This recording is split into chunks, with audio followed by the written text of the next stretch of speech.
আমি আনন্দিত যে আজকে এরকম একটি মানুষ প্রেসিডেন্টের চেয়ারকে অলঙ্কৃত করতে যাচ্ছে। জেল জুলুম সহ্য করে, স্বৈরাচারের বিরুদ্ধে লড়াই করে, নিজের শরীর জীবনের বিনিময়ে কষ্ট করেছে এবং যার বিনিময়ে আমরা আজকে একটি গণতান্ত্রিক দেশ ফিরে পেয়েছি। একটা নির্বাচন এবং নির্বাচনের মাধ্যমে একটি সংসদ সরকার গঠন হয়েছে।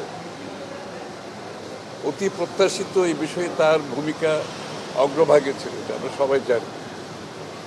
এবং একজন সৎ যোগ্য মানুষ। সুতরাং আমি আনন্দিত যে আজকে এরকম একটি মানুষ প্রেসিডেন্টের চেয়ারকে অলঙ্কৃত করতে যাচ্ছে এবং নির্বাচন হচ্ছে। আমরা যে গণতন্ত্রের কথা বলে আসছি এতদিন, সেই গণতন্ত্রের প্রতিফলন ঘটছে। বাংলাদেশে কবে সত্যিকার অর্থে প্রেসিডেন্ট নির্বাচন হয়েছে আমার মনে হয় জনগণ ভুলেই গেছে। এবং আজকে একটি নির্বাচিত সংসদে একটা প্রেসিডেন্টের নির্বাচন হচ্ছে, এটাও তো আমাদের জন্য বড় পাওয়া।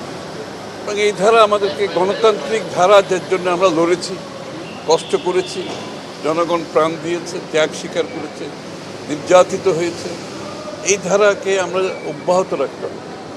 যে গণতন্ত্রের জন্য আমরা সবাই মিলে লড়েছি, এটাকে অব্যাহত রাখতে হবে।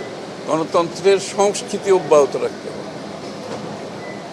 এটা যদি অব্যাহত থাকে, ইনশাল্লাহ যে বাংলাদেশ গড়ার প্রত্যয় আমাদের মাননীয় প্রধানমন্ত্রী নিয়েছেন, সবাই মিলে আমরা সেই বাংলাদেশ করতে পারবো আগামী। নতুন রাষ্ট্রপতির কাছে আসলে সামনের দিনের প্রত্যাশা কি থাকবে? উনিও গণতন্ত্রের টর্চ বেয়ারার হিসাবে আজকে এখানে আসছেন তো, তাই না? এবং সেই গণতন্ত্র যাতে অব্যাহত থাকে, সেখানে ওনার ভূমিকা বিগত দিনে যা ছিল এখনও তাই থাকবে।